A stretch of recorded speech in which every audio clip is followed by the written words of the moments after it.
雅居樂嘅1/4別墅，稀缺型嘅大花園單位嗬，而且佢仲係單邊位，採光係非常之好嘅。我哋呢一間個佔地咧係去到138平方嘅，比我哋以往拍嗰啲佔地會大翻40個平方嘅，所以我哋花園面積咧係非常之大嘅。咁呢個前後花園加起身咧係將近90個平方嘅。咁我哋呢一間咧佢個建築面積咧係103方嗬，咁佢係一個雅居樂嘅交樓標準嚟嘅。後期我哋可以改造嘅，我哋改造翻咧就好似而家網上發得最紅嗰一間咁樣嗬，可以將呢個牆打咗佢嘅，咁背景牆咧連通呢一邊成個大廳個空間咧就闊落好多啦。咁我哋後期都可以喺我哋側花園嗰邊咧改翻一個洗手間、廚房同埋一個長者房嚟嘅。咁我哋呢度2樓咧一樣係2個房一個洗手間嗬。咁我哋上去3樓睇睇。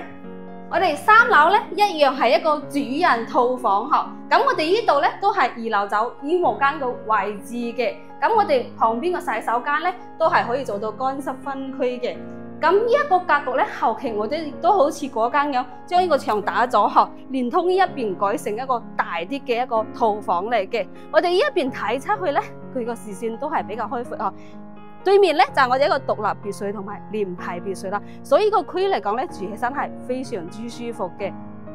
如果你都中意大花園嘅話，一間一定要過嚟睇睇啦。佢個首期咧20萬，月供咧係5200蚊就可以攞低呢一間大花園嘅1/4別墅啦。而且我哋呢個區咧都係我哋1/4別墅最新嘅一個區嚟嘅，佢樓齡咧係最新嘅。而且我哋隔鄰鄰居咧，要麼就係聯排別墅，要麼就係獨棟別墅，所以素質嚟講咧都係比較好嘅。